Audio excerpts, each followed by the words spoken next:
big thank you to our panel of brilliant founders. We're now going to move on to talk about Bahrain, another country that is transforming its economy beyond oil and focusing on new areas of business that are both innovative and sustainable. And here to tell us how the country is doing this, and particularly how it is positioning itself for long-term economic resiliency, please welcome Her Excellency Noor bint Al Khulif, the Minister of Sustainable Development for Bahrain, and also the Chief Executive of the Bahrain Economic Development Board, and she'll be in conversation with my colleague Michal Lev-Ram.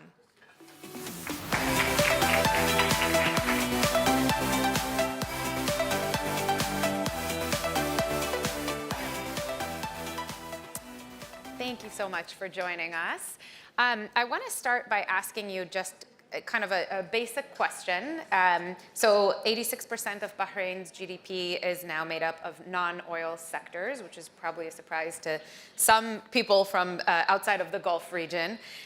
What have been the pillars of this kind of new transformed economy thus far, at least? Of course. If you allow me first, I want to say that it's a pleasure to be here. It's a pleasure to spend time with powerful women.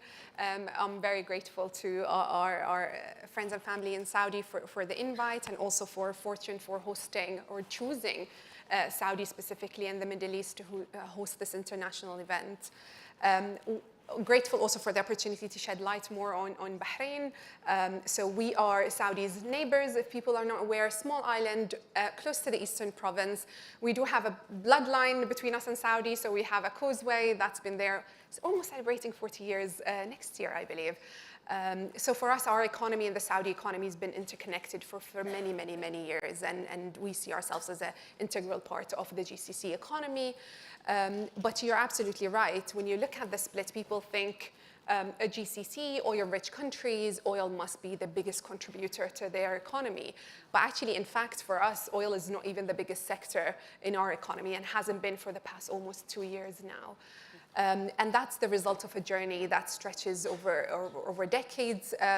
But if we look at just the past 20 years, we've had a transformation in the way we were looking at our economy and what we want to achieve.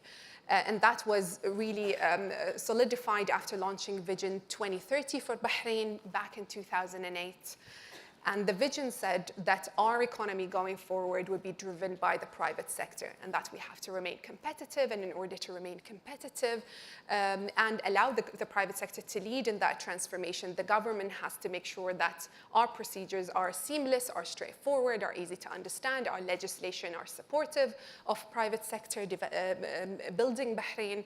We have to make sure that we have the right to human capital in Bahrain to drive that. And we have to make sure, actually, it specifically said there that we have to make sure that we do that without impacting the environment and while making sure that we maintain our culture. So today, we have financial services sector being the largest sector of our economy, contributing about 17%.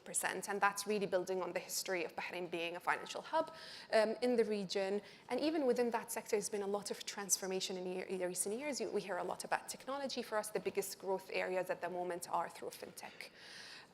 The second largest actually is manufacturing. That's again a decision that was taken more than 40, 50 years ago of investing in an aluminum smelter, and that led to a downstream manufacturing industry. And now that's being diversified thanks again to tech and the openness of the country. So yeah, there's a lot of transformation driven by those factors. And so one of your key areas of focus is growing outside investment and local investment as well, to the private sector, obviously. How do you, what's the strategy there, and what areas are, I mean, you just touched on some of the bigger sectors, what areas are most attractive from an outside investor's perspective? So as a country, we focus on, we make sure that we always articulate our key sectors. So we have 5 key sectors: financial services, manufacturing. For us, logistics is very important. Tourism is a huge sector for us with a huge potential, and also ICT, or technology and digitization. So each of those sectors has a sector strategy with clear KPIs, and this is where we want to reach. So we use that, and under each what I said earlier is we look at what human capital do we need? So what training courses do we need? How many people do we need? What jobs are being created? And then we channel a lot of effort into making sure that we have the right human capital to fill in those jobs. We look at legislation all the time. We keep reviewing legislation. We keep looking at how can we further improve what we're doing. So just one example that we did, and I know Saudi's looking into that, and that's very, very exciting, is introducing a data embassy law. So basically for data centers, which for us in this day and age, it's an essential infrastructure that you need for projects to succeed. So Bahrain a few years ago introduced a data legislation law. So what it allows countries to host data in Bahrain and treats that data as an embassy. So no court order in Bahrain can access that data, and that gives a lot of comfort for companies. So legislation for us is important, infrastructure is important. The population is small, Yes. right? About 1.5. Okay, 1.5 million. 1.6. It's also a very young population, as it is here in Saudi. In what ways does the small size of the population actually help in bringing about a fast transformation? We see the size as an advantage.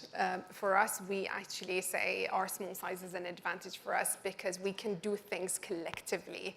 And there's a whole of government, whole of society approach when we do introduce something. It also means that you can use Bahrain, and the way we see it is Bahrain is the testing ground for countries in the region and the wider MENA region, because you can come and test your idea in a smaller scale. And if it goes wrong, so what? It's 1.5 million people. It didn't really go wrong. But if it succeeds, go up and scale it up and use Bahrain as your really testing ground. So there's a lot of programs for financial services and for technology to come and take advantage. Also means that we can easily identify where the gaps are. Mm-hmm. And it means that we work very closely with the private sector. We call ourselves Team Bahrain. We don't really talk as government, private sector, and society. There's a Team Bahrain really ethos in the country, and we do this collectively. For us as Economic Development Board, we have a board that's half made up of government, but also the other half is made up of family businesses and private sector representatives. Mm-hmm. And that collaboration is really how we operate in Bahrain. The economies of the whole Gulf region obviously are growing. International Monetary Fund projects the growth of the region's economies at an average rate of 3.5 this year, 4.2 next year. That's higher than the projected growth rate of, average advanced economies. Yeah. Can you talk a little bit more about how Bahrain differentiates itself from your neighbors? You touched on some of these unique attributes, but what else would you say about it? Is it a differentiator? Sure.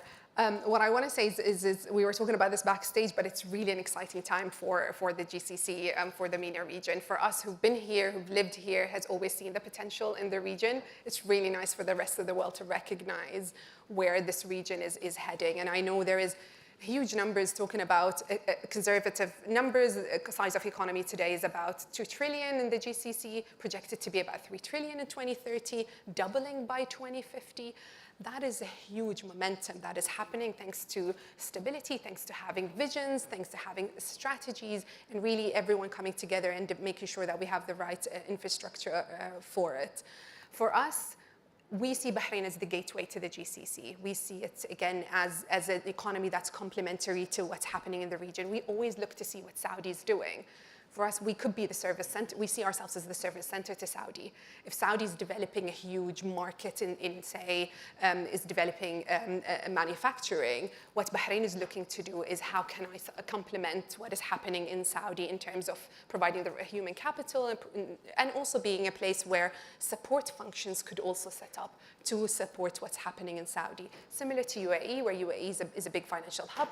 At the moment, Bahrain could be the tech hub, could be the back office, the center of excellence, the support functions for those, as well as attracting, of course, the big names and the big companies. Okay, well, I think you made an incredible pitch for your country. I will say, please come visit. I'll got an open invitation to Bahrain. I'll help you out. I've had incredible Saudi food here, and I also was lucky enough to eat at a Bahraini restaurant last night. So I'm appreciating all of the cuisine from the region. I always tell people when they come to visit the region, you have to try the food. It's a big plus for the region. So please enjoy your time if you're visiting. Thank you so much, Of course. Thank you. Thank you.